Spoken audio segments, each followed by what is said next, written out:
Falando de primeiras sessões, tem uma coisa muito curiosa e muito frequente que os pacientes acreditam que o que vai ajudar eles nessa procura por psicoterapia é um terapeuta emitir opiniões sobre o que ele fez ou o que ele deveria fazer.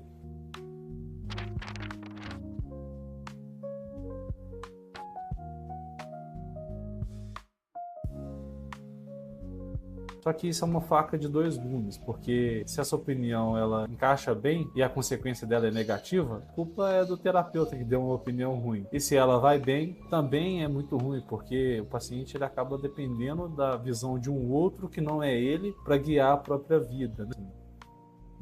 Assim, resumindo o que é opinião, o terapeuta fala o que ele acha, né? Ele fala a partir da própria perspectiva dele, a partir dos próprios valores, né? E é como você disse, uma dessas opiniões é dar orientação. Nunca é frutífero, né? O terapeuta dá orientações sobre o que deve ou não deve fazer, sobre se está certo ou errado, porque no final das contas a pessoa já encontra isso no mundo dela, perguntando para a família, para amigos, né? Às vezes a pessoa coloca o terapeuta num lugar de que ele sabe, e nisso ele não vai criando a própria autonomia e independência para poder tomar as próprias decisões ou se responsabilizar pelas próprias decisões. Porque ele estudou, então ele entende de outros seres humanos também, então ele sempre vai acertar. Mas aí eu acho que desumaniza o terapeuta também, né? Ele também pode errar em alguns momentos. Mas dar opinião não é só dar orientação. Às vezes o terapeuta também pode questionar o sentimento, os comportamentos de alguma pessoa, seja porque ele acha que a pessoa deveria estar sentindo mais ou sentindo menos, ou porque a pessoa está seguindo um caminho do qual ele não concorda. E eu acho que isso não entra num problema ético, né?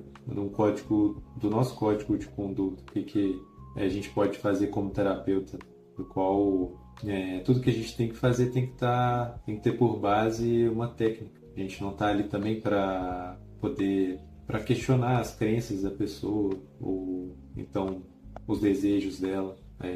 Acho que isso pode entrar num campo tanto religioso quanto político, ou então de desejos que são tabus, são coisas para que o próprio terapeuta cuide, né, do que ele acha e não que emita isso como um julgamento para a pessoa. Então acho que tem uma coisa que é sobre o terapeuta querer pelo paciente, né? Que é o terapeuta querer que ele seja de uma determinada forma, ou que deseje, ou que acredite em determinadas coisas, mas nisso ele não está respeitando a própria pessoa no próprio mundo dela, na sua própria história, seus próprios projetos, né, de futuro, assim.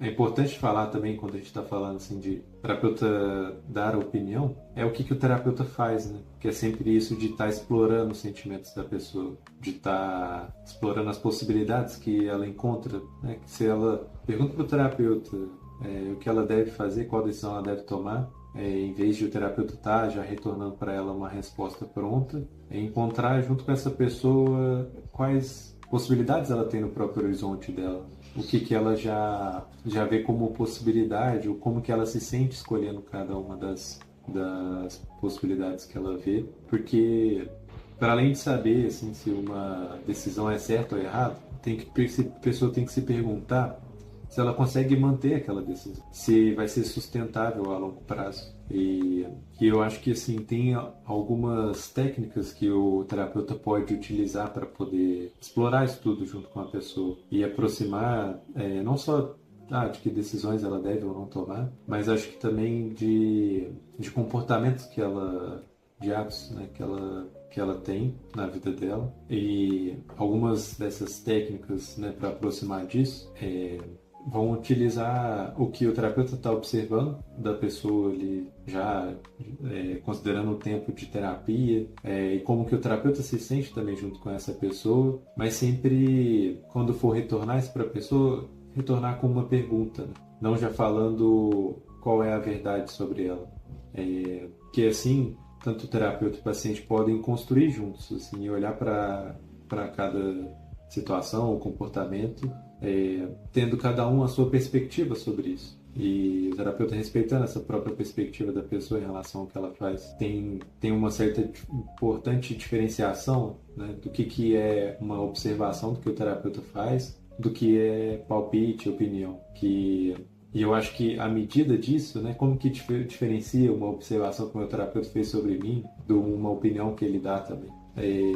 É saber como essa pessoa se sente. Será que ela se sente mal compreendida? Será que ela se sente desconsiderada quando o terapeuta fala o que fala? E eu acho que, sim, na minha opinião, dando a minha opinião, eu acho que é importante que, se a pessoa se sinta mal compreendida, mal interpretada, ou desconsiderada pelo terapeuta, claro, considerando que isso não se repete sempre, mas que é isso, tem um lado humano do terapeuta que ele também pode errar, mas que pode ser importante, considerando a construção da relação terapêutica das duas pessoas, que o paciente possa conversar sobre isso com o terapeuta também.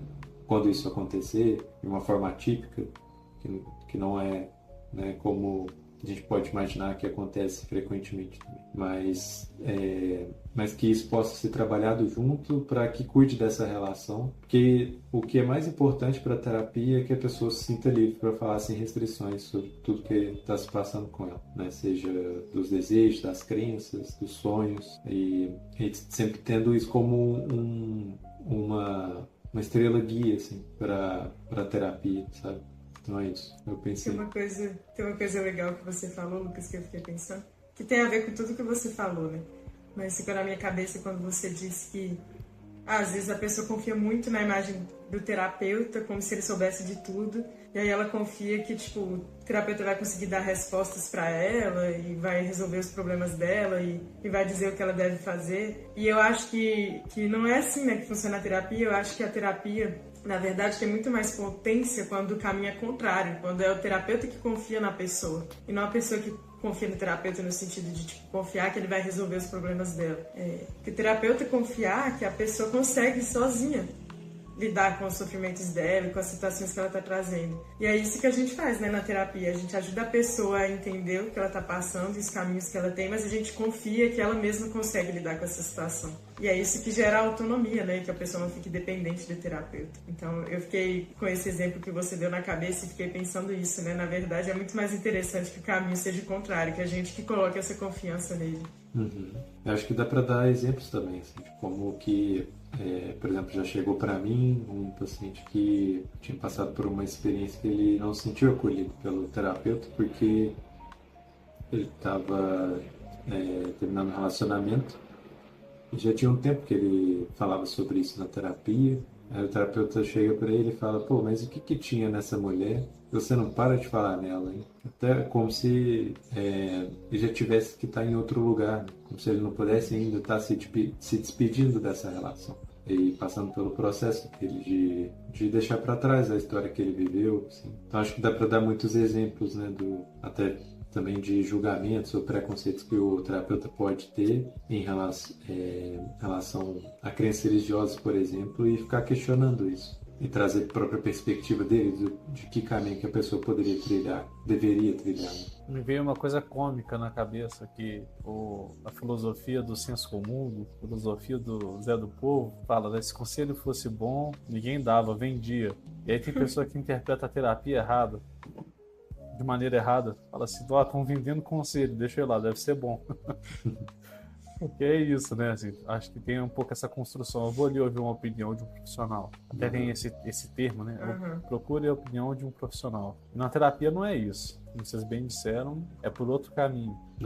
É tentar entender qual que é justamente a opinião dessa pessoa que chega e qual que é a dificuldade dela, né? Nessa opinião que ela já tem ou que ela tem dificuldade em ter. Então, não é só... É também, mas não só explorar esse horizonte, né, de possibilidades, mas explorar também o que faz com que essa pessoa tenha a dificuldade de escolher. Como é que ela se sente nessa dificuldade de escolher quando ela pede essa opinião.